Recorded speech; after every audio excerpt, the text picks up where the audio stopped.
Hello dear students. तो आज हम लोग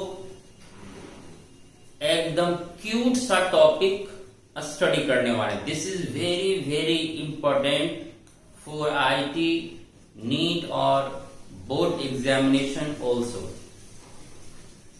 topic name is van't Hoff factor, symbol I. Want of factor. Want of factor. This is important topic for colligative property. आइए हम लोग जानते हैं कि want of factor वास्तव में है क्या। पहले इसको हम लोग रफली समझते हैं। वांट ऑफ फैक्टर का इस्तेमाल कोलिगेटिव प्रॉपर्टीज के लिए होती है। हम लोगों ने स्टडी करा 4 टाइप्स ऑफ कोलिगेटिव प्रॉपर्टी। जो उन 4 कोलिगेटिव प्रॉपर्टी को पढ़ा है वही समझ सकता है वांट ऑफ फैक्टर को। उसी से ये रिलेटेड है, संबंधित है। अब क्या है, तो आपने वांट ऑफ फैक्टर को आज हम लोग देखेंगे। तो उसके पहले ये बताओ, आपने फर्स्ट कोलिगेटिव प्रॉपर्टी पढ़ा था del P, relative lowering of vapour pressure. हम लोगों ने पढ़ा है RLVP, right. RLVP, relative lowering of vapour pressure, equal to होता है बच्चों मोल फ्रैक्शन ऑफ सॉल्यूट का। RLVP equal to mole fraction of solute, ये आपको पता है। सेकेंड कोलिगेटिव प्रॉपर्टी आपने पढ़ा है elevation in the boiling point, del TB equal to KB into small m, अर्थात मोलालिटी। थर्ड कोलिगेटिव प्रॉपर्टी आपने पढ़ा है depression in the freezing point, KF into M, KF into M। और fourth colligative property आपने पढ़ा है बच्चों osmotic pressure point equal to CRT, या इसी को हम MRT भी लिख सकते हैं। मोलिटी को हम लोग C से रिप्रेजेंट करें या M से, CRT या MRT भी बोल सकते हैं। ठीक, ये पढ़ा है। और इससे रिलेटेड हम लोगों ने न्यूमेरिकल्स भी करी है, क्लियर, और आपका आंसर भी आया था, करेक्ट आंसर।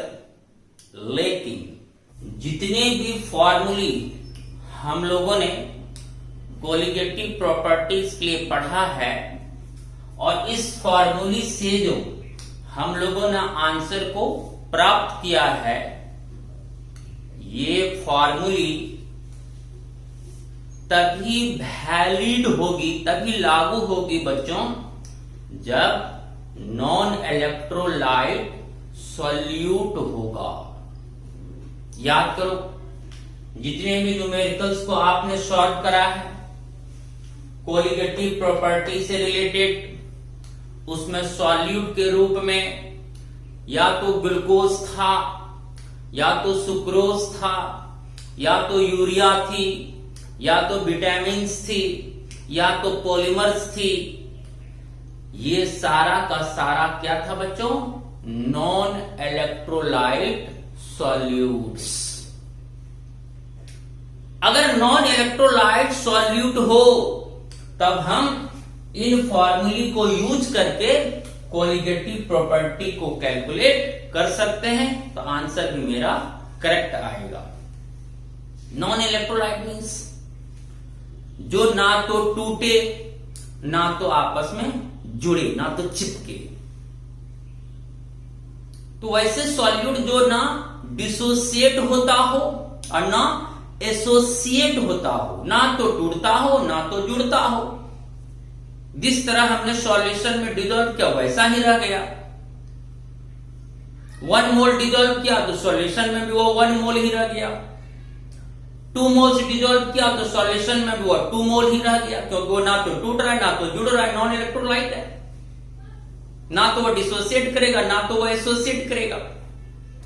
तो अगर नॉन इलेक्ट्रोलाइट सॉल्यूट होगा तो आप इन फॉर्मूली को यूज करके आप कोलिगेटिव प्रॉपर्टी को कैलकुलेट कर सकते हैं, तो आपका आंसर बिल्कुल करेक्ट आएगा।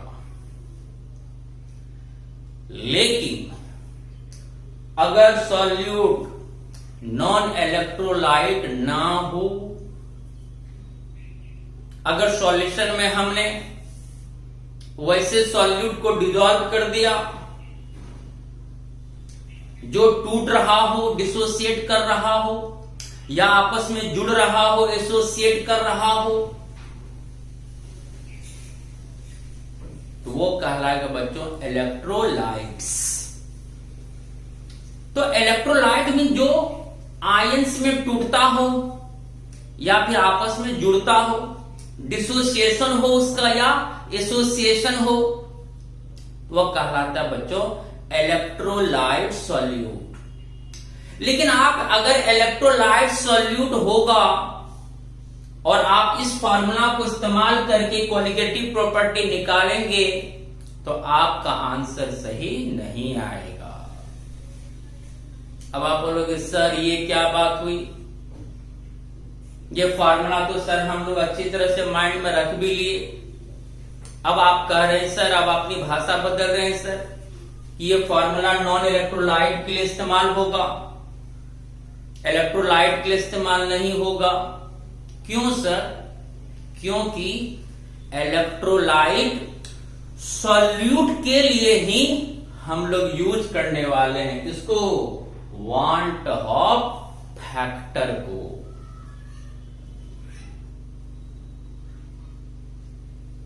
तो वांट ऑफ फैक्टर का इस्तेमाल होगा किसके लिए?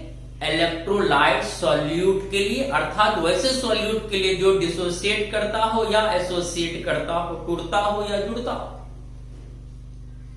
तो this formula are valid only for non electrolyte. लिखते हैं यहां पर this formulae are valid only for non electrolyte solutes like glucose, sucrose, sucrose या शुगर एक ही बात होती है, यूरिया, विटामिन्स, पॉलीमर्स, ये सब जनरली यही यूज होती है। तो आपको माइंड में पहले सेट करना है कि अगर न्यूमेरिकल्स में सॉल्यूट के रूप में ग्लूकोज हो, सुक्रोज हो, यूरिया हो, विटामिन्स हो, पॉलीमर्स हो, ये सभी होता है बच्चों नॉन इलेक्ट्रोलाइट सॉल्यूट, क्योंकि ना तो ये डिसोसिएट करता है ना तो ये एसोसिएट करता है, तो ये नॉन इलेक्ट्रोलाइट सॉल्यूट होगा। अगर ये सॉल्यूट होगा तो हम लोग बिंदास बेधड़क इन फार्मूला का इस्तेमाल कर सकते हैं, इसमें कोई बात नहीं है। और कोई भी नॉन इलेक्ट्रोलाइट हो तो उसके लिए I का मान 1 होता है। तो यहां मैं लिखता हूं पहले I for non electrolyte solutes, I for non-electrolyte solute,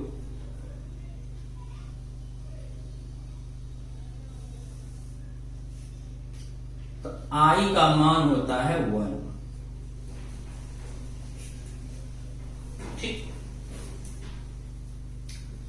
कोई भी नॉन इलेक्ट्रोलाइट सॉल्यूट होगा तो उसके लिए वांट ऑफ फैक्टर का मान होता है बच्चों 1।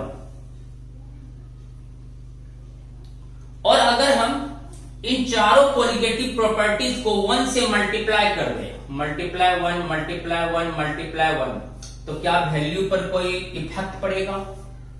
नहीं, क्योंकि वांट ऑफ फैक्टर हम लोग आगे स्टडी करेंगे, वो कोलिगेटिव प्रॉपर्टी के साथ मल्टीप्लाई होता है। आगे हम लोग इसकी स्टडी करने वाले हैं। तो अगर नॉन इलेक्ट्रोलाइट सॉल्यूट है, अगर हम उसको I से मल्टीप्लाई भी कर दें कोलिगेटिव प्रॉपर्टीज को, तो नॉन इलेक्ट्रोलाइट के लिए तो I का मान 1 होता है। तो अगर हम इन सभी प्रॉपर्टी को 1 से मल्टीप्लाई भी कर दें तो हमारे वैल्यू में कोई फर्क नहीं आने वाला, इसलिए आंसर हमारा चेंज नहीं होने वाला, तो हमारा आंसर बिल्कुल करेक्ट आएगा। तो I नॉन इलेक्ट्रोलाइट के लिए क्या होता है बच्चों? 1। कोई पूछ दिया कि ग्लूकोज के लिए I का मान 1, शुगर के लिए 1, यूरिया के लिए 1, विटामिन के लिए 1, पॉलीमर्स के लिए 1, कोई भी नॉन इलेक्ट्रोलाइट सॉल्यूट होगा तो उसके लिए I का मान 1 होता है। और जब I से इनको हम मल्टीप्लाई करेंगे तो इन वैल्यूज पर कोई प्रभाव पड़ने वाला नहीं है, इसलिए इस फार्मूला को हम लोग नॉन इलेक्ट्रोलाइट सॉल्यूट के लिए आसानी से इस्तेमाल कर सकते हैं। लेकिन अगर I का मान 1 ना हो, 1 से ज्यादा हो या 1 से कम हो, अगर 1 से ज्यादा वैल्यू से हम यहां मल्टीप्लाई करें या 1 से कम वैल्यू से हम इनको मल्टीप्लाई करें, तब तो वैल्यू में प्रभाव आ जाएगी, तब तो वैल्यू बदल जाएगी, तब तो ये फार्मूला से काम नहीं चलेगा। अगर हम 2 से मल्टीप्लाई करेंगे तो सभी कोलिगेटिव प्रॉपर्टी डबल हो जाएगा। तो I का मान अगर 1 से ज्यादा हो या 1 से कम हो तो वह केस होता है इलेक्ट्रोलाइट्स के लिए। इसलिए अगर इलेक्ट्रोलाइट सॉल्यूट होगा तो इन चारों कोलिगेटिव प्रॉपर्टी का मान चेंज हो जाएगा। तब अगर आप इस फार्मूला से वैल्यू निकालेंगे तो आपको कुछ और आएगा, जबकि एक्चुअल वैल्यू कुछ और आना चाहिए। तो हम लोग ये देखते हैं बच्चों कि क्या केसेस आती है।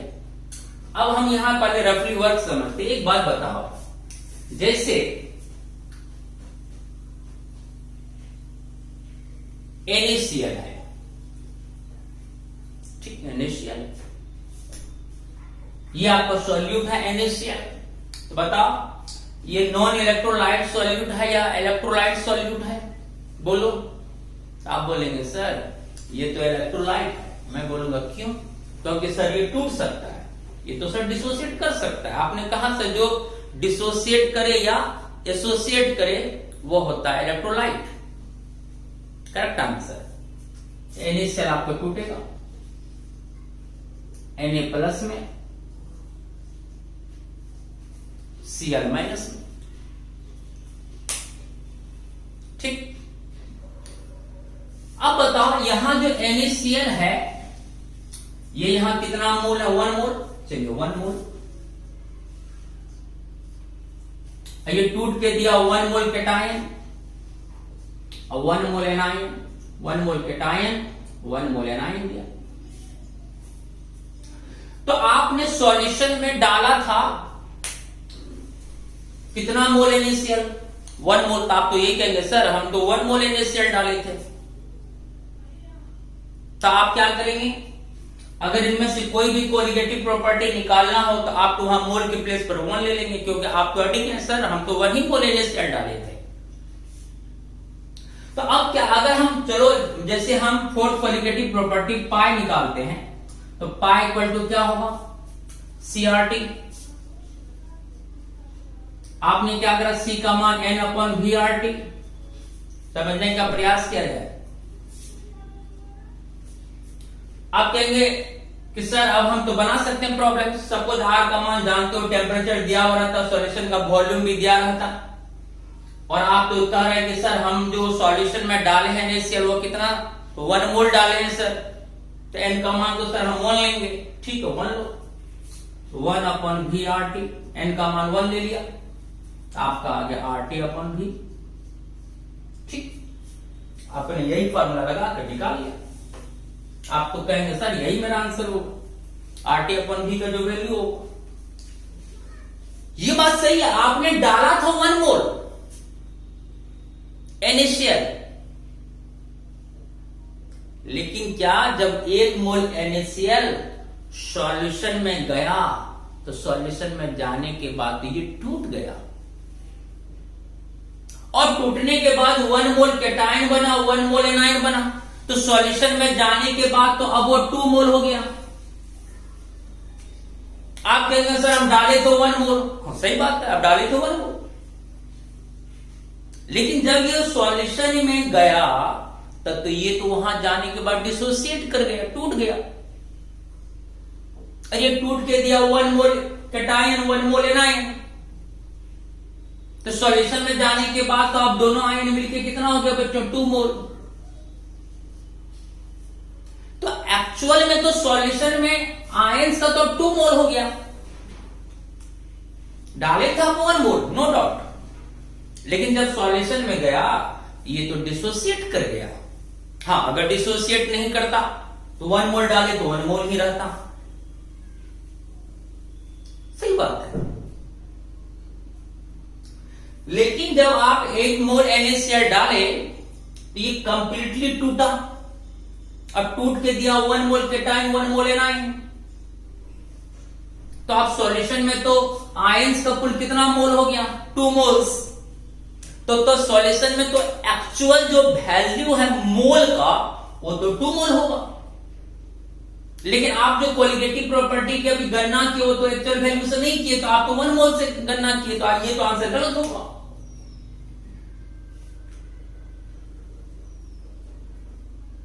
तो क्या होगा आंसर, इसका आंसर होगा pi equal to N/VRT। Solution में जाने के बाद, टूटने के बाद NaCl जब टूटा तो 1 मोल कैटायन दिया, 1 मोल एनायन दिया। अब तो एक्चुअल में 2 मोल्स है आयंस का सॉल्यूशन में, तो एक्चुअल मोल्स तो हमारा 2 मोल हुआ आयंस का, तो हम तो N का मान 2 लेंगे, 2/VRT, 2RT/V। एक्चुअल वैल्यू तो क्वालिटेटिव प्रॉपर्टी का ही आ रहा है मेरा, जबकि आप RT/V निकाल के बैठे थे तो गलत हो गया, ये तो सही होगा ना। तो ऐसा क्यों आया, क्योंकि आपका सॉल्यूट कैसा था, इलेक्ट्रोलाइट। और अगर आप इस फार्मूला से अगर आप ये सवाल को हल करते तब तो आपका ये वैल्यू आता तो गलत हो जाता। आप समझ नहीं पाए कि सॉल्यूशन में जाने के बाद 2 मोल में टूटा तो एक्चुअल वैल्यू मोल्स का 2 होगा, लेकिन आप तो 1 मोल ले लिए। तो ये जो मान आया बच्चों, ये आया हमारा कैलकुलेटेड, ये एक्सपेक्टेड वैल्यू आया, बिना सोचे आपने जो निकाला ये फार्मूला आपको इस्तेमाल करके ये आपका कैलकुलेटेड क्वालिटेटिव प्रॉपर्टी हो गया। लेकिन जो रियल मोल्स था, एक्चुअल मोल्स था, आपने जब एक्चुअल मोल से इस क्वालिटेटिव प्रॉपर्टी को सॉल्व करा तो आपका आया 2RT/V, ये हुआ हमारा ऑब्जर्व्ड। ये क्या हुआ बच्चों, ऑब्जर्व्ड। ये हुआ एक्चुअल, ये एक्चुअल वैल्यू को बताता है ऑब्जर्व। ये तो एक्सपेक्टेड है, आपने सोचा था कि RT/V आएगा, लेकिन RT/V आया नहीं, आया तो 2RT/V। जो आपने एक्सपेक्ट किया था वो ना आकर कोई दूसरा मान आ गया। This is real value. 2RT/V। ये जो रियल वैल्यू हमें प्राप्त हुआ यही हमारा कहलाता है बच्चों observed colligative property. This is experimental. आपने जब एक्सपेरिमेंट किया तो 2RT/V आया, लेकिन जो आपने एक्सपेक्ट किया था वो था RT/V। आपने सोचा RT/V मान आएगा, लेकिन एक्सपेरिमेंट करके देखा तो 2RT/V आया। दिस इज सच्चाई, दिस इज सच्चाई। तो ऑब्जर्व जो कोलिगेटिव प्रॉपर्टी होता है वो हमारा क्या होता है बच्चों, ट्रू होती है। ये ऑब्जर्व का है, ये हुआ कैलकुलेटेड, ये हुआ observe. Real value colligative property का ये होगा 2RT/V। तो सवाल है कि अगर आप ग्लूकोज डालते, तो ग्लूकोज तो टूटता नहीं है, 1 मोल ग्लूकोज डाले तो सॉल्यूशन में जाने के बाद भी वो 1 मोल ही रहेगा। तो कैलकुलेटेड निकालेंगे तो भी n के प्लेस पर 1, और ऑब्जर्व निकालेंगे तो भी n के प्लेस पर 1 होगा, क्योंकि ग्लूकोज तो टूटा नहीं, 1 मोल डाला था तो 1 मोल में ही रह गया। तो जो वहां कैलकुलेटेड आएगा वही ऑब्जर्व्ड भी आएगा। कैलकुलेटेड बराबर ऑब्जर्व्ड होगा नॉन इलेक्ट्रोलाइट के केस में। लेकिन अगर इलेक्ट्रोलाइट का केस होगा तब वहां कैलकुलेटेड और ऑब्जर्व्ड कभी इक्वल नहीं होगा। सच्चाई कुछ और आएगी। ये होती है जब कोई सॉल्यूट टूटता है या आपस में जुड़ता है सॉल्यूशन में जाने के बाद, तब कैलकुलेटेड वैल्यू आपको कुछ और आएगा, जो आप इन फार्मूला को इस्तेमाल करके निकालेंगे वो और आएगा, जबकि रियलिटी कुछ और होगी इसकी। तो इलेक्ट्रोलाइट के केस में कभी भी कैलकुलेटेड और ऑब्जर्व्ड आपका इक्वल नहीं हो सकता है, लेकिन नॉन इलेक्ट्रोलाइट के केस में जो कैलकुलेटेड आएगा वही ऑब्जर्व्ड आएगा। आप वांट ऑफ फैक्टर लगाएं या ना लगाएं, यही फार्मूला से आपका निकल जाएगा। अगर नॉन इलेक्ट्रोलाइट सॉल्यूट है तो आपको एक्स्ट्रा कुछ सोचना नहीं है यहां पर। तो I for non electrolyte solute, इसमें क्या होगा, कैलकुलेटेड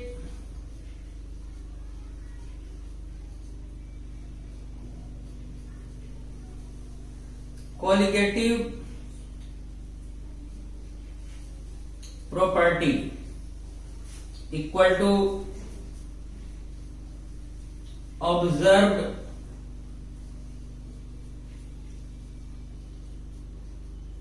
कोलिगेटिव प्रॉपर्टी।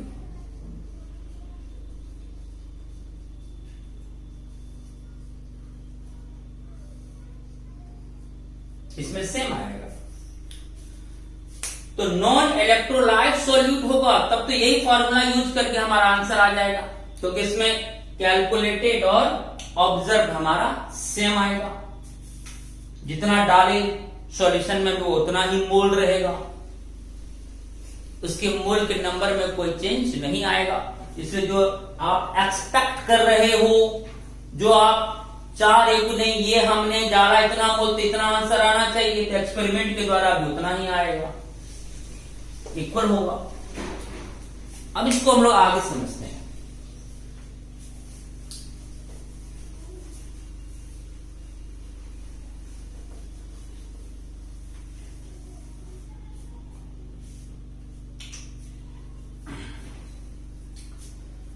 हम एक क्यूट सा फॉर्मूला लिख रहे हैं यहां बच्चों, आई के लिए total number of moles of solute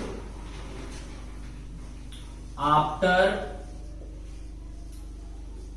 dissociation या association. Total number of moles of solute after dissociation या एसोसिएशन, टूटने के बाद का कुल मोल्स या जुड़ने के बाद का कुल moles upon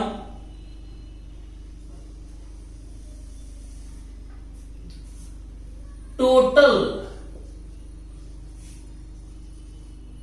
number of moles of solute before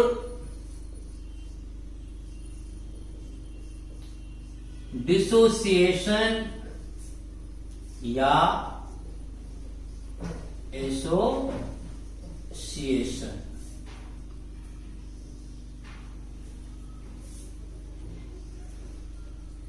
ये आई निकालने का एक तरह से सूत्र हो गया। इसी कॉन्सेप्ट पर हम लोग आई को प्रेडिक्ट करेंगे, वांट ऑफ फैक्टर को प्रेडिक्ट करेंगे। टूटने के बाद का कुल मोल्स डिवाइडेड बाय टूटने से पहले का कुल मोल्स। टूटने के बाद का वो ऑब्जर्व्ड हो गया, और टूटने से पहले जो मोल होगा वो कैलकुलेटेड होगा। टूटने के बाद ऑब्जर्व, टूटने से पहले कैलकुलेटेड। अब जैसे फर्स्ट एग्जांपल लेते हैं, NaCl।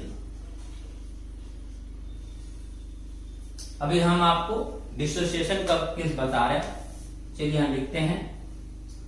In case of dissociation, in case of dissociation,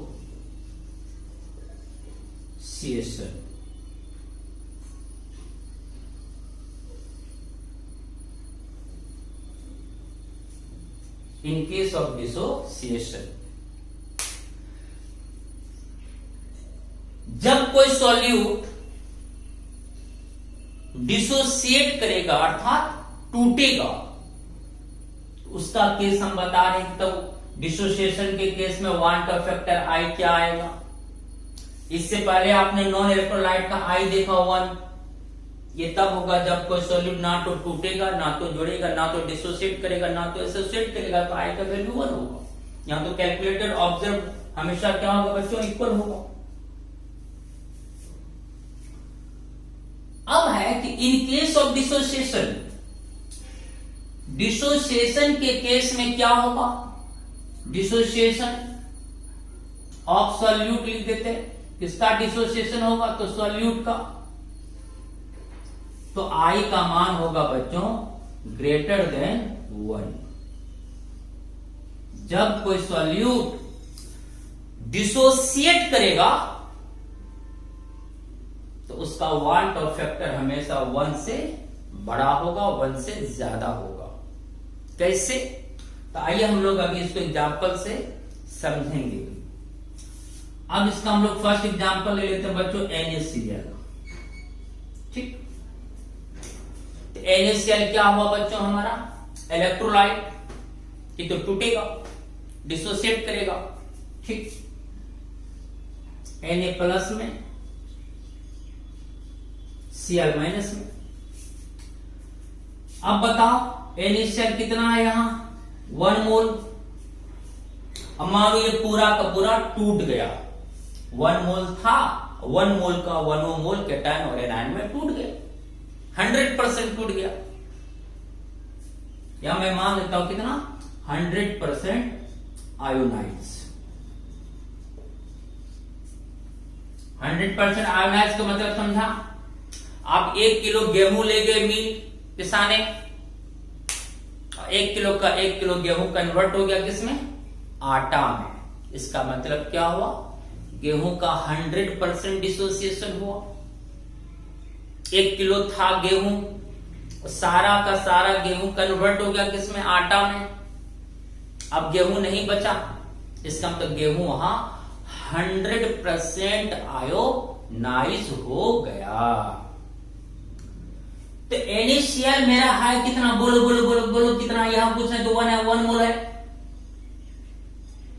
ये 100% आयोनाइज हो गया, पूरा का पूरा टूट गया Na+ में Cl- में। तो जब 1 मोल NaCl 100% आयोनाइज होगा तो क्या होगा, तो 100% आयोनाइज कर होकर यह देगा बच्चों 1 मोल कैटायन और 1 मोल एनायन देगा। पूरा टूटेगा तो 1 मोल कैटायन बनेगा, 1 मोल एनायन बनेगा। सही बात है सर, ये तो सही बात है। हाँ, अगर पूरा नहीं टूटता तब तो कुछ अलग वैल्यू आता। तो मैं यहां जो बता रहा हूं वो बता रहा हूं कि अगर NaCl 100% आयोनाइज हो, 1 मोल है, 1 मोल का 1 मोल टूट गया टोटली, टूट कर दे दिया 1 मोल कैटायन 1 मोल एनायन। 100% आयोनाइज होगा तभी 1 मोल कैटायन 1 मोल एनायन बनेगा। 100% ही आयोनाइज होगा ऐसा कोई जरूरी नहीं है, लेकिन हम अभी बता रहे हैं कि NaCl यहां अभी 100% आयोनाइज हो रहा है, पूरा तो पूरा आयोनाइज हो गया। तो जब 1 मोल NaCl 100% आयोनाइज होगा तो क्या देगा, बोलो बोलो, तो सर 1 मोल कैटायन देगा, 1 मोल एनायन देगा। सही बात है। अब आई निकालें, 100% आयोनाइज के केस में आई निकालें तो बोलो, या फॉर्मूला बोलो क्या है, टोटल नंबर ऑफ मोल्स, ठीक, ऑफ सॉल्यूट आफ्टर डिसोसिएशन। बोलो, टूटने के बाद का ये हुआ आफ्टर डिसोसिएशन, ये हुआ बिफोर डिसोसिएशन। तो बोलो टूटने के बाद टोटल मोल्स कितना हो गया, तो सर 1 + 1 = 2 मोल्स। देखो आफ्टर डिसोसिएशन 1 + 1 2 मोल्स। वही लिखे total number of moles of solute after dissociation.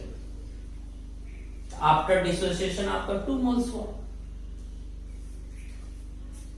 तो अब हम आई निकालें इस फार्मूला पर, तो टोटल मोल्स आफ्टर डिसोसिएशन भागा टोटल मोल्स बिफोर डिसोसिएशन। तो आफ्टर डिसोसिएशन हमारा हुआ 2 मोल, अब बिफोर डिसोसिएशन हमारा हुआ 1 मोल। देख लो, ये बिफोर हुआ 1 मोल, 2/1 = कितना आ गया 2। तो आई का मान हो गया बच्चों 2। कितना आसान है। तो अगर NaCl 100% आयोनाइज होगा तो उसका वांट ऑफ फैक्टर होगा बच्चों कितना 2। 2/1 = 2। आफ्टर भागा बिफोर कर देना है। तो ये जो आफ्टर हुआ, हमने डाला था 1 मोल, लेकिन सॉल्यूशन में जाने के बाद कितना हो गया 2 mole. This is observe actual value, ये हुआ ऑब्जर्व, ये हुआ कैलकुलेटेड। इसका मतलब I बराबर लिख सकते हैं हम लोग ऑब्जर्व्ड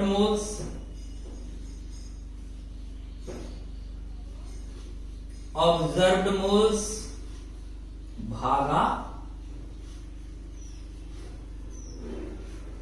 कैलकुलेटेड मोल्स।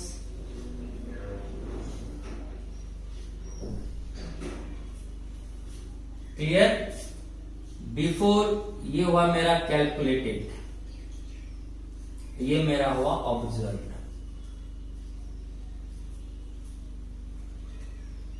आपने तो एक्सपेक्ट किया था कि हम 1 मोल NaCl डाले थे,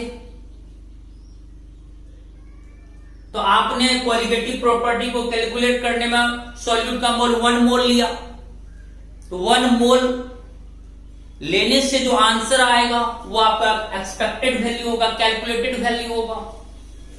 लेकिन आपको पता नहीं था कि सॉल्यूशन में जाने के बाद वो 2 मोल आयंस में टूट गया।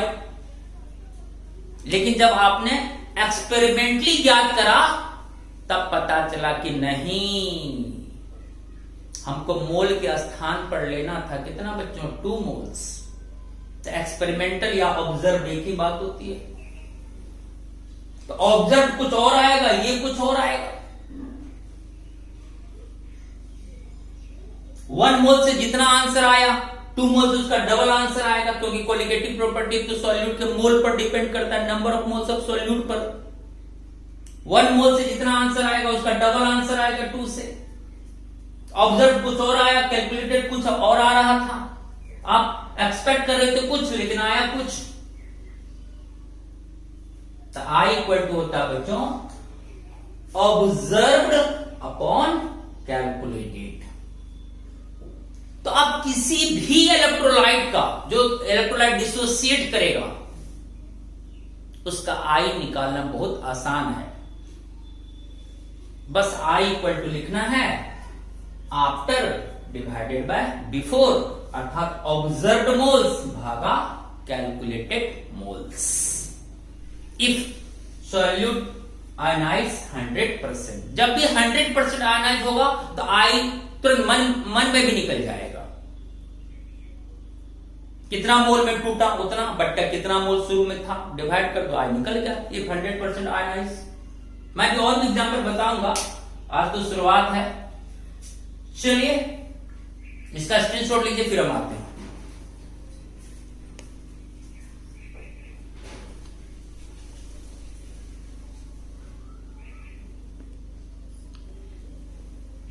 अब हम लोग सेकेंड एग्जाम्पल पर आते हैं, जैसे कैल्शियम क्लोराइड। ठीक, तो आपको पता चल गया कि सर ये इलेक्ट्रोलाइट है, तो ये डिसोसिएट करेगा, ये तो टूटेगा आयंस में। आपने क्या करा, तोड़ दी, Ca+Cl में टूटेगा। कैल्शियम 1 मोल है, ये 1 मोल में टूटा। क्लोरीन बोलो कितना मोल है, बोलो 2 मोल्स, ये 2 मोल में टूटेगा। टूटने के बाद नंबर आगे आ जाती है। ठीक, ये 2 प्लस ये माइनस, टूट गया। और कैल्शियम क्लोराइड बोलो कितना मोल है, 1 मोल। अब अगर कैल्शियम क्लोराइड पूरी टूटेगा, 100% अगर आयनाइज्ड होगा, तो बोलो अगर कैल्शियम क्लोराइड पूरा का पूरा टूट गया, 1 मोल था, 1 मोल टूट गया, तो जब 100% कैल्शियम क्लोराइड आयोनाइज होगा, यह आयोनाइज होकर क्या देगा बच्चों, देखो कैल्शियम 1 मोल में टूटा, यहां मोल यहां देखा जाता है, 1 मोल कैल्शियम दिया और 2 मोल क्लोरीन आयन दिया। अब यहां भी देख सकते हो 1 मोल कैल्शियम 2 मोल क्लोरीन आयन में टूटेगा, टूट गया। तो ये हुआ आफ्टर डिसोसिएशन, ये हुआ बिफोर डिसोसिएशन। और आई निकालने का सूत्र होता है total moles after dissociation divided by total moles before dissociation. आपने डाला तो 1 मोल, लेकिन सॉल्यूशन में जाने के बाद ये टूट कर दिया कितना, 3 मोल्स। यहां 1 + 2 = आया 3 मोल्स। ये मेरा एक्सपेरिमेंटल हुआ, ऑब्जर्व हुआ। ये मेरा हो गया क्या बच्चों, कैलकुलेटेड। तो I = सूत्र बोलो, अब तो याद हो गया होगा I का सूत्र। सर टूटने के बाद का कुल मोल्स भागा टूटने के पहले का कुल मोल्स। बोलो टूटने के बाद कुल मोल टोटल मोल्स कितना, 3 अपॉन टूटने से पहले कितना मोल था, 1, 3/1 कितना आया बच्चों, 3 आया। इसका मतलब जब कैल्शियम क्लोराइड 100% डिसोसिएट करेगा तो उसका वांट ऑफ फैक्टर होगा बच्चों कितना, 3। बहुत आसान है, आई निकालना बहुत क्या है बच्चों, आसान है। और भी एग्जांपल लेते हैं, एल्युमिनियम क्लोराइड इफ डिसोसिएट 100%, चलो खुद से बोलो एल्युमिनियम क्लोराइड, देखो यहां 1 मोल है, बोलो टूट कर कितना मोल एल्युमिनियम देगा, यही देखो मोल दिख रहा है, यहाँ एल्युमिनियम 1 है, यहाँ 1 मोल एल्युमिनियम आयन प्लस कमेंट करो। 1 मोल एल्युमिनियम आयन में टूटा और बोलो कितना मोल क्लोरीन आयन में टूटेगा? 3 मोल्स, 3 है, देख रहे हो ना तो सर 3 मोल क्लोरीन आयन में टूटा, जो वैलेंसी है यहां चार्ज हो गया। तो 1 मोल एल्युमिनियम आयन और 3 मोल क्लोरीन आयन में टूटा, तो टोटल कितना हो गया बच्चों? टूटने के बाद टोटल कितना हो गया बच्चों? बोलो बोलो, 4 मोल्स। ठीक, हमने एक्सपेक्ट किया था कि आंसर आएगा 1 मोल से तो वही करेक्ट होगा, नहीं रे, 1 मोल डाला लेकिन टूट कर तो वो 4 मोल दिया, तो 4 मोल से जो आंसर आएगा वो ना मेरा सही आंसर होगा। This is actual answer, observe, experimental value. ठीक सर, ये तो बहुत आसान है सर, ये तो यहां भी बता देंगे sir. Sir aluminium chloride Al3 1 मोल एल्युमिनियम 3 मोल क्लोरीन 1 + 3 4 मोल, तो डिसोसिएशन के बाद 4 मोल है सर, और टूटने से पहले 1 मोल था तो 4/1 = 4 सर। पेन की जरूरत नहीं है सर। वाह, मजा आ गया। I = क्या है formula? Total moles after dissociation 4, total mole before dissociation 1 equal to कितना आएगा बच्चों? 4।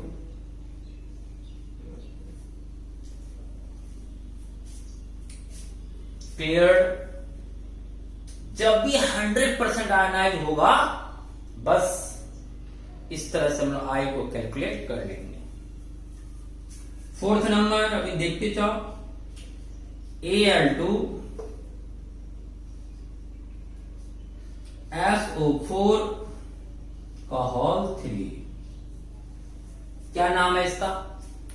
Aluminium sulphate. कितना मोल है? 1 मोल। ठीक, ये मेरा कैलकुलेटेड मोल्स हुआ, कैलकुलेटेड। और ये टूटेगा एल्युमिनियम सल्फेट, बोलो टूटने के बाद कितना मोल एल्युमिनियम देगा? देखो यहां 2 मोल्स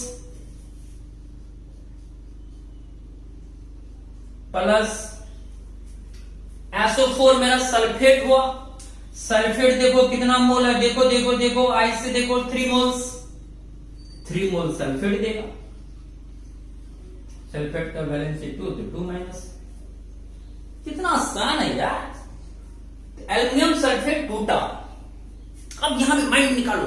मैंने डायरेक्ट पूछ बताओ एल्युमिनियम सल्फेट का आई कितना होगा? सर एल्युमिनियम सल्फेट का आई होगा सर ये टूटने के बाद 2 मोल देगा ये, और 3 मोल ये, तो 2 3 5, टूटने के बाद टोटल मोल्स 5 होगा, और डिवाइडेड बाय टूटने से पहले 1 मोल, तो 5 divided by 1 equal to 5 answer. तो टूटने के बाद हमको प्राप्त हुआ 2 moles cation, 3 moles anion equal to 5 moles. This is our observe या एक्सपेरिमेंटल मोल्स। ठीक, तो आई निकाल लो। आई इक्वल टू टूटने के बाद का कुल मोल्स 5, अब टूटने से पहले का कुल मोल्स 1, 5/1 इक्वल टू 5। आंसर आ गया सर। कितना आसान है। ऑब्जर्व भागा, कैलकुलेटेड मोल्स। अब बताओ जितने भी मैंने अभी एग्जांपल्स दिया, 4 एग्जांपल्स, सब डिसोसिएशन का एग्जांपल्स हुआ, और सभी का आई देखो कितना आया। इसका आई आया था 2, इसका आई आया 3, इसका आई आया 4, इसका आई आया 5। तो सबका आई बोलो क्या आया? 1 से ज्यादा आया कि नहीं? इसलिए तो मैंने लिखा in case of dissociation of solute I greater than 1। तो मैंने पहले ही लिख दी। बोलो ये बात समझ में आई? जब भी कोई सॉल्यूट डिसोसिएट होगा तो उसका वांट ऑफ फैक्टर हमेशा आई से ज्यादा आएगा, आई ग्रेटर देन 1। 2 ऑब्जेक्टिव आपका बन गया। नॉन इलेक्ट्रोलाइट के लिए आई का मान 1, क्योंकि उसमें तो जो कैलकुलेटेड मोल होगा वो ऑब्जर्व्ड मोल भी होगा, क्योंकि वो ना तो टूटता है ना तो जुड़ता है। कैलकुलेटेड मोल 1 तो ऑब्जर्व मोल भी 1, तो 1/1 इक्वल टू 1 आएगा। अगर कैलकुलेटेड मोल 2 ऑब्जर्व मोल 2 दोनों तो बराबर आएगा, 2/2 1 आएगा। तो तो नॉन इलेक्ट्रोलाइट में जो कैलकुलेटेड होता है वो ऑब्जर्व होगा, इसलिए उसका आई का वैल्यू 1 होता है। लेकिन जब कोई सॉल्यूट डिसोसिएट करेगा तो उसका कैलकुलेटेड और ऑब्जर्व वैल्यू अलग अलग होता है, इसलिए उसका आई 1 नहीं होगा, या तो 1 से बड़ा होगा या तो 1 से छोटा होगा। लेकिन अगर सॉल्यूट डिसोसिएट करेगा, आयंस में टूटेगा, तो उसका आई हमेशा याद रखना बच्चों 1 से बड़ा होगा। ये बात प्रूव्ड भी हो चुका है। 2, 3, 4, 5 1 से ग्रेटर वैल्यू आ रहा है आई का। और भी एक एग्जांपल देते हैं, मजा आ रहा है, आसान है। पहले आई निकालने के लिए सीखो, तब बताएंगे हम कि क्वालिटेटिव प्रॉपर्टी में आई का कैसा यूज होगा। पहले आप आई निकालने के लिए सीखोगे बच्चों, तब ना आप क्वालिटेटिव प्रॉपर्टी में इसका यूज कर पाओगे। 5th नंबर, ये बहुत पूछता है कंपटीशन में भी, K4 FeCN का होल 6 पोटासियम हेक्सासाइनोफेरेट। खैर अभी मतलब नहीं है नाम से, ये एक कॉम्प्लेक्स कंपाउंड है, जटिल नुमा यौगिक है, कोऑर्डिनेशन कंपाउंड कहलाता है। ये ब्रैकेट वाला है। ये टूटता कैसे, पहले ये जानो। ये ब्रैकेट वाला जो स्क्वायर ब्रैकेट है, ये ब्रैकेट वाला हिस्सा टूटकर एक जगह जाएगा, अब ब्रैकेट के बाहर जाए वो अलग जगह, यानी ये टूटेगा यहां से ऐसे, और ब्रैकेट के अंदर जो स्पेस है वो कभी एक दूसरे से अलग नहीं होता है। जब भी इस तरह का कोई कंपाउंड हो, ठीक है, तो कैसे टूटेगा, पूरा स्क्वायर ब्रैकेट टूट कर अलग, और जो स्क्वायर ब्रैकेट के बाहर है वो ब्रैकेट से अलग हो जाएगा टूट के। वो सिंपल तरीका टूटने का इसका। तो ब्रैकेट वाला हिस्सा ये हुआ, ब्रैकेट के बाहर वाला हिस्सा ये हुआ, तो ये यहां से टूटेगा, खटाक टन टन टन टन टना टूट जाएगा, यहां से तोड़ दो। अब बताओ, ब्रैकेट के बाहर ये है कि देखो कितना मोल है, देखो देखो देखो देखो 4 मोल्स, तो पोटासियम टूटेगा 4 मोल्स। और ये पूरा बक्सा कितना है बोलो, अरे भाई बक्सा के नंबर तो यहां ना देखा जाएगा, 1 ही ना बॉक्स है ये, तो बॉक्स कितना मोल में टूटेगा, 1 मोल में। ऐसा नहीं कि 6 मोल कर देना, अरे भाई 6 तो ब्रैकेट के अंदर है, ये तो टूट कर पूरा बॉक्स ना आपका अलग हो रहा है, तो बॉक्स का ना नंबर आपको यहां मोल में इंडिकेट होगा। तो बॉक्स कितना मोल है बोलो, बोलो यार 1 मोल, तो 1 मोल बॉक्स में टूटेगा।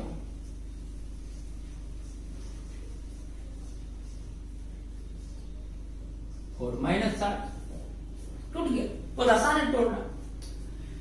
ये हमारा पूरा कंपाउंड था कितना मोल, बोलो बोलो बोलो 1 मोल। ये टूट के दिया 4 मोल पोटासियम, और 1 मोल ये कंपाउंड, 1 मोल ये स्क्वायर ब्रैकेट, तो टोटल कितना मोल में टूटा सर, 5 मोल। वाह वाह वाह, सही बात, ये एक्सपेरिमेंटल हुआ, हमने डाला तो 1 मोल, लेकिन सॉल्यूशन में वो टूट गया 5 मोल्स में। इससे आंसर निकालते 1 मोल डालकर क्वालिटेटिव प्रॉपर्टी का आंसर निकालते तो कुछ और आता है, एक्सपेक्टेड वैल्यू कुछ और। और जब 5 मोल्स यूज करते तो वो मेरा रियल वैल्यू आता, दिस इज ऑब्जर्व या experimental value.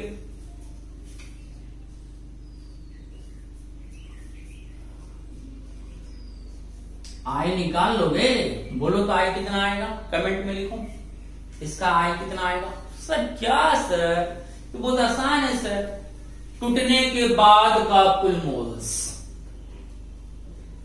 Total moles after dissociation, टूटने के बाद का कुल मोल्स सर 5, और टूटने से पहले का कुल मोल 1, तो सर आ गया कितना 5। वाह क्या बात है, बोलो। और कितना परसेंट डिसोसिएशन हुआ, 100%। आयोनाइज। चलिए एक बात तो पक्का है कि अब आप सपने में भी अगर कोई सॉल्यूट 100% आयोनाइज करेगा तो ना तो आपको कलम चाहिए, ना तो आपको कॉपी चाहिए, आप मन ही मन 100% अगर कोई सॉल्यूट डिसोशिएट करेगा तो आप उसके आई को बता सकते हैं। हां कि ना? हां कि ना? हाँ सर, बहुत आसान है सर। आप तो सर मन होता है सर बहुत सारा सॉल्यूट कोई दे, हम उसका आई निकालेंगे 100% आयोनाइज। तो चलो अब इससे क्या सीख मिली बच्चों कि अगर कोई सॉल्यूट डिसोसिएट करेगा तो उसका वांट ऑफ फैक्टर आई हमेशा 1 से ग्रेटर होगा, आई ग्रेटर देन 1। नॉन इलेक्ट्रोलाइट के केस में आई का मान 1 क्यों? क्योंकि सर वहां जो कैलकुलेटेड मोल्स होगा वही ऑब्जर्व मोल्स भी होगा। 1 मोल डाले तो 1 मोल ही सॉल्यूशन में रहेगा, 2 मोल डाले तो 2 मोल ही सॉल्यूशन में रहेगा। तो जो एक्सपेक्ट कर रहे हैं एक्सपेरिमेंट द्वारा भी वही आ रहा है सर। तो 1/1 1, 2/2 1, 3/3 1। तो सर ये तो समझ गए सर, विद कॉन्सेप्ट, रटने का कोई बात नहीं है सर कि नॉन इलेक्ट्रोलाइट होगा तो उसका मोल कभी चेंज नहीं होगा, जितना डाले उतना ही सॉल्यूशन में भी रहेगा। जो हम एक्सपेक्ट करेंगे एक्सपेरिमेंट द्वारा भी वही आएगा, इक्वल वैल्यू आएगा, कैलकुलेटेड बराबर ऑब्जर्व। और आई इक्वल टू होता ऑब्जर्व अपॉन कैलकुलेटेड, 1/1, 2/2, 3/3 1 ही आएगा सर। बिल्कुल सही जवाब। और अगर सॉल्यूट कैसा? इलेक्ट्रोलाइट। इलेक्ट्रोलाइट में 2 केस होगा, आज हम डिसोसिएशन का केस बता रहे हैं। और कब कैसा? जब 100% डिसोसिएट करेगा। क्लियर? अब आप पूछेंगे सर अगर 100% डिसोसिएट ना करे, कम करे, 10% डिसोसिएट करे, 5% करे, 1% करे, तब सर आई कैसे निकलेगा? ये तो आप 100% आयोनाइज करेगा तो बहुत सिंपल है सर, टोटल आफ्टर डिसोसिएशन भागा टोटल बिफोर डिसोसिएशन निकाल सकते हैं। यस, सब बताएंगे लेकिन नेक्स्ट वीडियो में। चलिए, मुझे उम्मीद है कि आप लोग अच्छी तरह से समझ गए होंगे। चलिए स्क्रीनशॉट लीजिए।